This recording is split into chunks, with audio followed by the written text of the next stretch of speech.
Book 1, The Missing Princess, Part 1, Chapter 3. Ashta's grandfather told her the bedtime story of the missing princess was real and confessed her parents did not die in a car crash, but they were murdered at the ceremony in the story. Ashta's father's brother, Gale, took her father's place as king over the Oligarchy Slayers. Princess Maya, who was her mother's sister, took her mother's place as queen over the Selvamps, and she had taken a husband by the name of Rocco. The people of the kingdom once called the land Hollandale.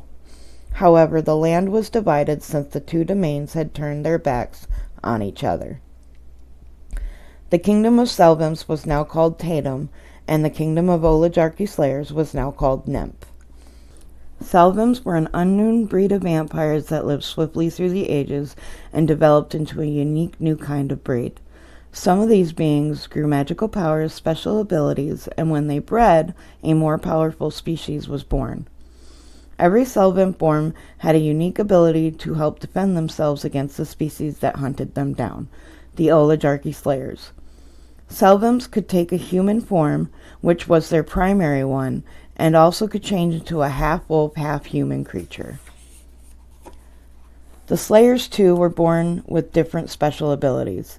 However, the only form they had was the human form.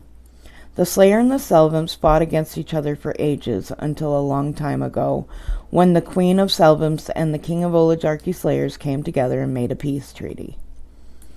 As long as the Slayers and the Selvamps never crossbred, they all could live in peace. Both kingdoms agreed, and the war stopped between them. Hollandale was born, and the magical creatures came and blessed the land with their magic. They had made the ground luscious and beautiful again, and the two kingdoms worked together and lived in peace with each other. As the years passed, the kingdoms lived in peace until one day, when the Princess of Selvamps and the Prince of Oligarchy Slayers fell in love and broke the treaty. The princess bore a child of both kingdoms, a hybrid, and fear and rage struck both domains. Their peaceful land turned angry, and fights broke out between the two species. The Queen of Selvamps and the King of Oligarchy Slayers decided to sacrifice the child to save the land and both the kingdoms. The princess did not want them to kill her child, so she and the prince convinced the king and queen they would sacrifice the child at birth. The king and queen granted them their request and decided it was best. When the baby princess was born, her parents arranged for her to go with a trusted friend. They wanted her to be raised in the human world and taken far away from Hollandale. They gave the trusted friend all of their riches, and the man took the child away. The prince and the princess went to the king and queen, telling them they took care of the child, and the king and queen seized the prince and princess. They felt they had to make an example out of them for breaking the treaty and killed them in front of both the kingdoms. After their deaths, the cruelty of the king and the queen saddened the magical creatures. The magical creatures left the land and the ground began to die away. After that, the kingdoms closed their gates on one another and turned their backs on each other. The king and the queen were uncertain the prince and the princess did away with the child, so they sent out scouts across their kingdoms looking for the girl. The scouts never found the child, and the king and the queen were finally satisfied. The princess was dead and gone. When the kingdom spoke of the princess, they called her an abomination. She wasn't natural, and she didn't belong. Ashta realized her grandfather wasn't really her grandfather. "What is your name?" she asked the old man. Ashta had only known this man as grandfather her whole life. The man looked at her and smiled. "My name is Yinlin. Your parents gave you to me, and I became your guardian," the man explained, bowing his head, and Ashta put her hands up. "Please don't do that," she said, and Yinlin looked at her, nodding quickly. "You have come to the point in your life where the magical elements are calling to you. You have already become one with the air. You must learn to become one with water, fire, and earth. I will train you to fight like a warrior, and fear we have little time, because I know that as you get stronger, they will feel it and come for you," explained Yinlin seriously. What was the old man talking about? "Who is going to come after me?" asked Ashta, concerned, looking at Yinlin, confused, and he looked at her. "Your aunt and uncle, and they will come after me as well," he said nervously. "Is that why the Forbidden Forest calls to me?" asked Asta. He looked at her and sighed a heavy sigh. "You can hear it?" Yinlin asked, and she nodded. He looked at her and smacked his lips. My, we don't have much time at all." Ashta listened to everything Yinlin had to say as he trained her to fight. He taught her to be quick on her feet and become one with the earth and water. He wanted to save the fire element for last because he was afraid that Ashta would burn down the house. Yinlin turned their backyard into a training course, and they trained in every possible situation imaginable. Yinlin was going to train her with the fire element the next day.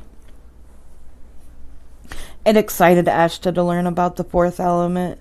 She still wasn't sure why there were 5 symbols, but she knew Yinlin would explain it to her. Ashta was more muscular, and her hair had grown past her shoulders. She kept her hair in a long, secure ponytail and braided the loose ends. "What's on the agenda for today?" Ashta asked Yinlin, walking into the kitchen. It was the following day, and Yinlin looked at her. "I want to show you something when you get back from your morning coffee run," he said with an uneasy smile, and Ashta looked at him oddly. "Morning coffee run? Grandfather, I haven't been on a morning walk in months," Ashta said, huffing a laugh. Another thing the older man had trained Ashta to do was live on the land's nutrients and drink more water than anything. She hadn't gone to the coffee shop in months. She walked over to the fridge and grabbed a bottle of water. Seemingly, Yinlin still liked it when she called him grandfather. That meant he was still her family. Yinlin smiled at her. "Go stretch your legs and bring me one of them lattes back that you like so much," he said, and Ashta looked at him oddly. Yinlin never drank coffee. "Are you feeling okay?" Ashta asked him suspiciously. "Yes, my dear, I am fine. Now go, get out of here," he said with a nervous laughter, and Ashta smiled, nodding. "Okay, I'll be right back," Ashta stated, and he nodded as she headed out the front door.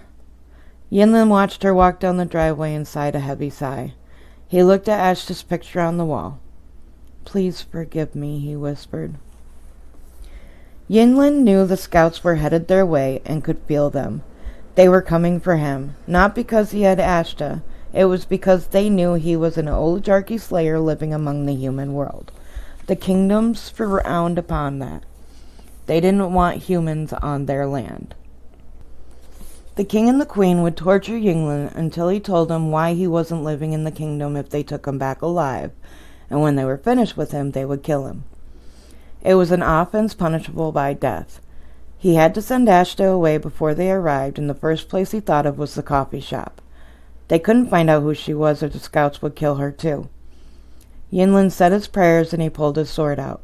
Quickly he jabbed the blade into his chest as the front door flew open, and Yinlin saw the scouts running towards him. After a few moments, everything went dark. Ashta walked down the road and headed for the coffee shop. She had forgotten how much her morning walks improved her day. Happily, she made it to the shop, walked inside, and walked to the counter. The girl took her order, and Ashta looked around. Noticeably, everyone in the coffee shop was staring out the window at the Forbidden Forest, and Ashta saw Lashana on the group of onlookers. After a few moments, the girl handed Ashta her 2 lattes, and Ashta approached Lashana. "What's going on?" she asked, and Lashana turned her head and smiled at her friend. "Hi, Ashta. Something came out of the Forbidden Forest. It was like 2 men dressed in armor," she said excitedly and turned toward the window. Ashta thought for a moment and realized those men were probably the scouts Yinlin talked about. Suddenly, Ashta dropped her cups and ran out of the shop. Ashta! Lashana called after her, as she looked at her oddly, and then looked at her friend sitting with her. The guy shrugged his shoulders, and then Lashana grabbed his hand. Come on, she said, pulling the man out of the shop with her. Ashta didn't care to turn around. She had to get to her grandfather before those men did. She ran down the street as fast as possible and up her driveway. Immediately she stopped in mid-stead when she saw the front door busted off its hinges. Cautiously she went up the front steps and through the doorway. Thankfully, Yinlin had taught her how to move silently and to listen. Suddenly, she heard footsteps and ducked into a coat closet and peeked through the crack of the door. Horrified, she watched as two strange men walked into the hallway and stopped in front of the pictures.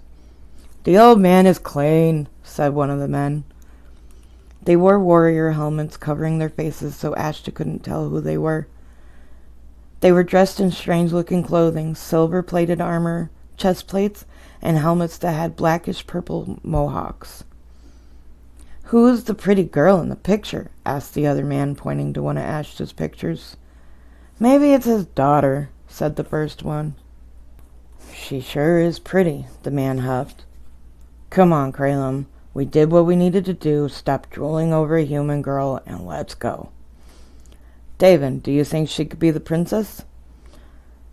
The man sighed and looked at his partner.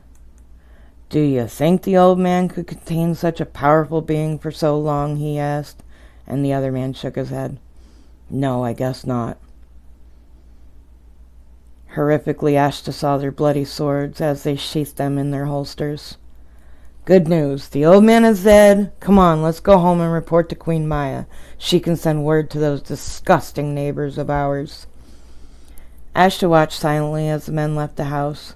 She waited a few moments and then opened the door. Frightened, she peered around the door and she saw the men were gone.